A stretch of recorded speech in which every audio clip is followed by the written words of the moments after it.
World War I. Never in our history had so many of our men gone so far. The year was 1918 and the world was in turmoil. There was World War I and rumors of war. There was an influenza pandemic, also known as the Spanish flu. In faraway Nigeria, an Anglican by the name of Daddy Ali was led to form a prayer group after having dreams of impending calamity. This group, with notable names like E.O.W. Olukoya and J.B. Shadare, devoted themselves to prayer and fasting to protect themselves from the twin evil of war and influenza ravaging the world. This Anglican prayer group, originally known as Precious Stone or Diamond Society, metamorphosed into a prophetic healing ministry when the second wave of the Spanish flu hit Nigeria in August of 1918.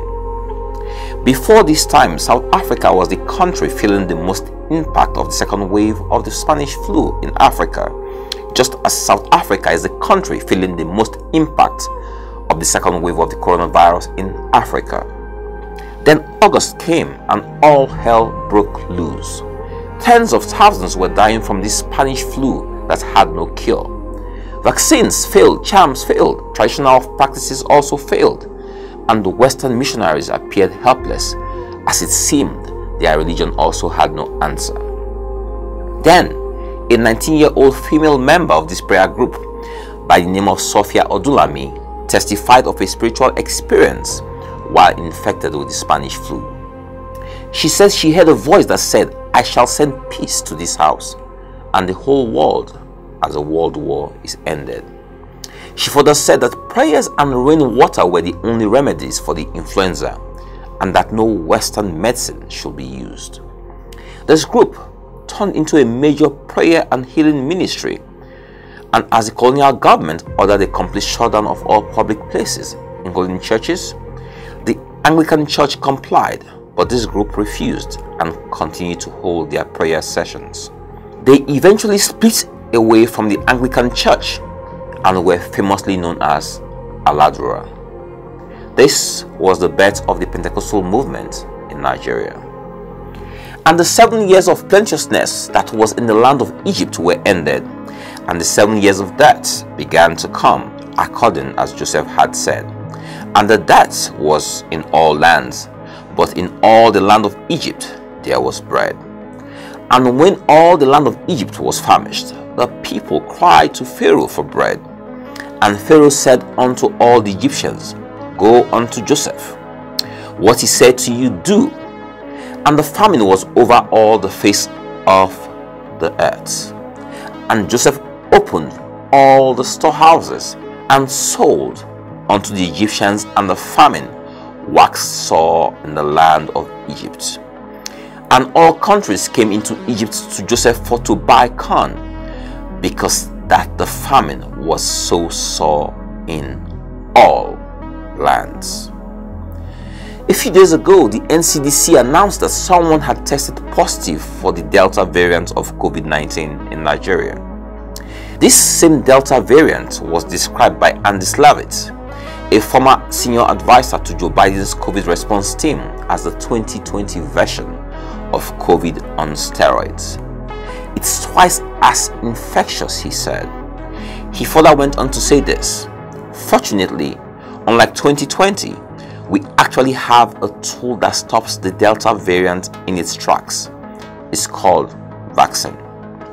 For fully vaccinated people, the variant presents very little threat to you. Very unlikely that you are going to get sick."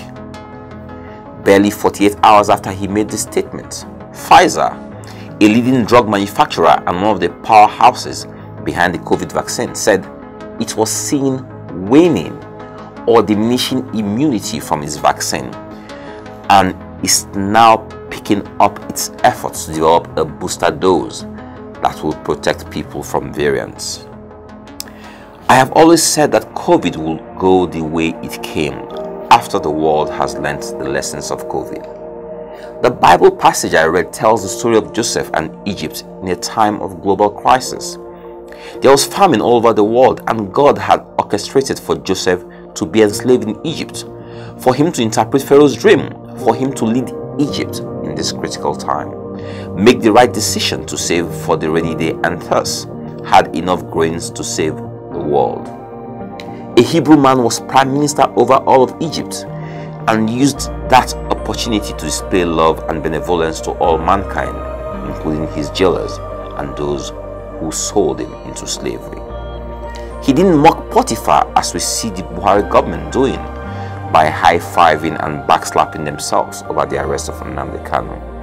He didn't say he wouldn't sell grains or sell inferior grains to the rest of the world as we see the most powerful nations doing with poor nations.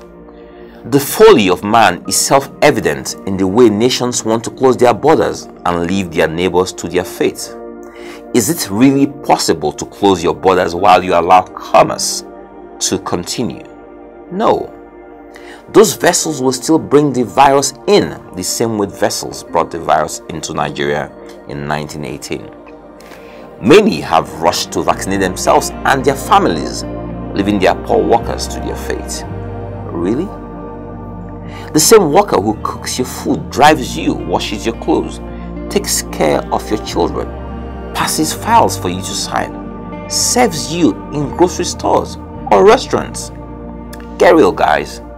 You believed you were immune with the vaccine until you now heard true immunity will only happen when the majority gets vaccinated.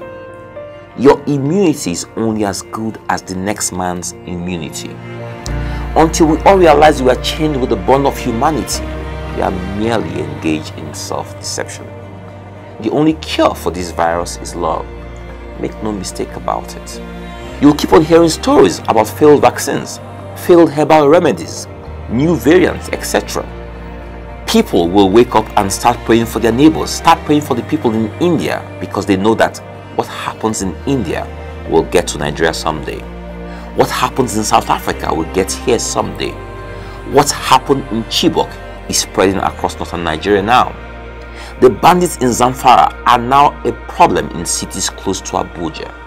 Stop thinking it is the other person's problem because it is far away. It is getting closer.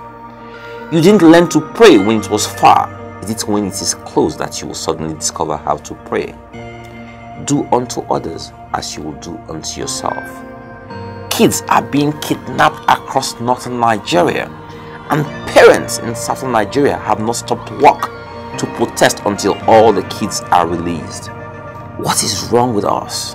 Have we lost our humanity?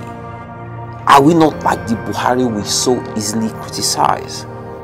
We can beat all odds when we start praying. You can only pray when you start loving. You can only love when you have the Spirit of Christ in you. The Spirit of Christ is freely available to all those who ask. God bless you all.